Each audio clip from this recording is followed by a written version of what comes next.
First, I just want to say that I've been sick for the last 2 days, so please excuse my voice. Today, I'll be speaking about a Colombo hit that turned into a disaster, to the extent of an innocent woman getting caught in the crossfire. Years ago, one of the more lucrative rackets for the mob was in the pornography industry. And just as the Gambino family had Robert DiBernardo and the Bananos, Michael Zaffarano, as big players in the industry, the Colombo family had the Perainos. In June 1972, the infamous porn movie Deep Throat was released and grossed $3 million in its first 6 months. Colombo member Anthony Peraino supposedly put up $22,500 as the startup money for the movie. His son, Louis Butchie Peraino, produced it under the name Lou Perry. Joseph Peraino Sr. was in charge of the movie's distribution. Another Colombo member who invested in the movie as well was Sonny Francis. At the time, the Perainos owned Plymouth Distributed, which they later named Arrow Film and Video. And naturally, money from the movie's profits was being kicked up to the Colombo administration. Back then, a single movie ticket cost $5, and over time, the movie raked in over $100 million.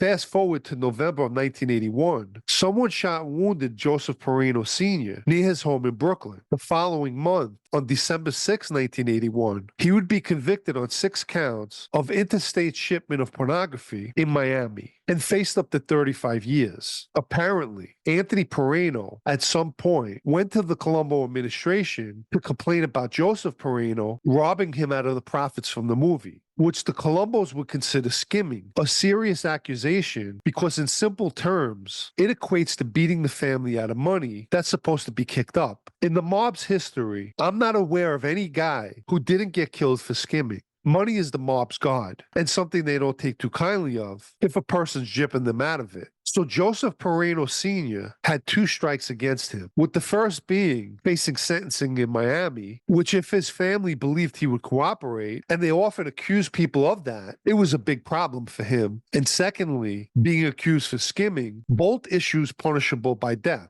What would take place the following year, in June 1982, would be explained by former Colombo captain Salvatore Big Sal Mischiata, who began cooperating in 1993. According to Mischiata, Carmine Persico from prison sent word to hit Joseph Peraino Sr. and his son Joseph Jr. Initially, on June 4, 1982, the hit was planned to take place at a house on Village Road in the Gravesend section of Brooklyn. The hit team gathered at a social club on Avenue U that belonged to Colombo captain Joseph Joe T. Tomasello. 2 shotguns were given to Mischiota and Vincent Angelina, seen here with Jerry Langella. According to Mischiota, besides Angelina and himself, the rest of the hit team consisted of Anthony Chucky Russo, Joseph Jojo Russo, not to be confused with this Jojo Russo, who never killed a turkey on Thanksgiving, John Minerva, Frank Sparacco, Joseph Jr. Lollipops Corner, and Tommy Shachgioli. Apparently, while the Perainos were on Village Road, either one or both of them spotted members of the hit team, and they took off on foot, running up the adjoining block, which was Lake Street. The Perainos made it halfway up Lake Street, but decided to run up to the porch area of 431 Lake Street, a home that was purchased a little over 2 months prior to this date by Louis and Veronica Zura. This was their first home together. Louis was an accountant, and Veronica was the director of social services at the Italian Board of Guardians, which is a nonprofit social services agency that catered to the needs of the Italian-American community located on 18th Avenue in Bensonhurst, Brooklyn. Prior to her marriage, her name was Veronica Vestina, and she came to this country from Brazil, which has a large population of Italians, and obviously how she spoke and understood Italian. Before marrying Louis, she was married to the church and was ordained as Sister Adelaide. At 8 p.m. that night, the Perainos, with the hit team in hot pursuit, must have been banging on the Zura's door. At the time, and according to Louis Zura, he was watching TV and his wife was folding laundry upstairs and on her way down and headed to a closet on the first floor when all the noise started, which he described as sounding like fireworks. The hit team caught up with the Perainos on the porch and shotgun blasts rang out. Joseph Jr. was hit in the chest, killing him on the spot.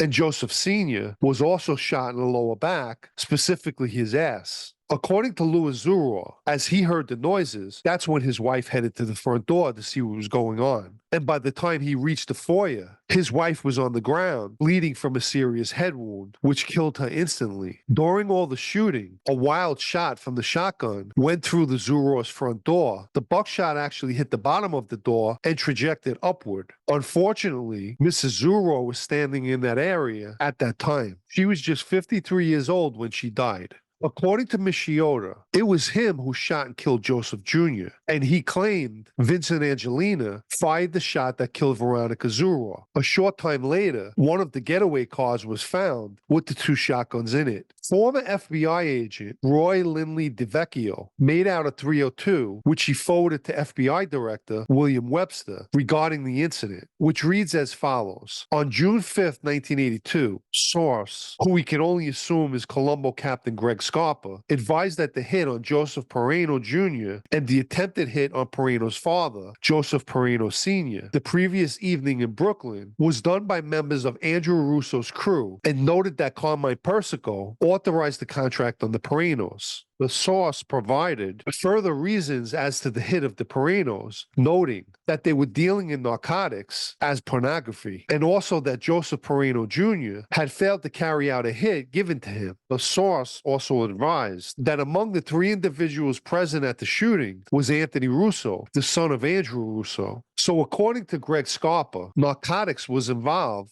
as well as a hit that never was carried out. Following his wife's murder, Louis Zura went into a deep depression and became an alcoholic and died in 1986. Vincent Angelina was killed in 1988 by Carmine Sessa, and John Minerva was killed during the Colombo War in the 1990s. Michiota's credibility came under question after testifying at a few trials and blamed for fabricated and perjured testimony. We know that Michiota put himself as the shooter that day, but not the one who fired the shot that killed Veronica Zura. When he made the statement regarding the incident, Vincent Angelina was already dead. Interestingly enough, years later, former Colombo captain Dino Calabro, who also cooperated in 2009, claimed that Tommy Scioli told him that he feared he was going to hell for killing a nun, which could mean two things. Either Gioli was the shooter who fired the fatal shot, or as it's been said, he was driving a crash car and was referring to the part that he played in the incident. But there's nothing to support either. Despite Michiota's credibility coming under question, why wouldn't he just say that Gioli was the shooter? Let me quickly remind everyone to hit the like button and also the super thanks icon, which could be found beneath this video, for anyone who'd like to show appreciation for videos like this.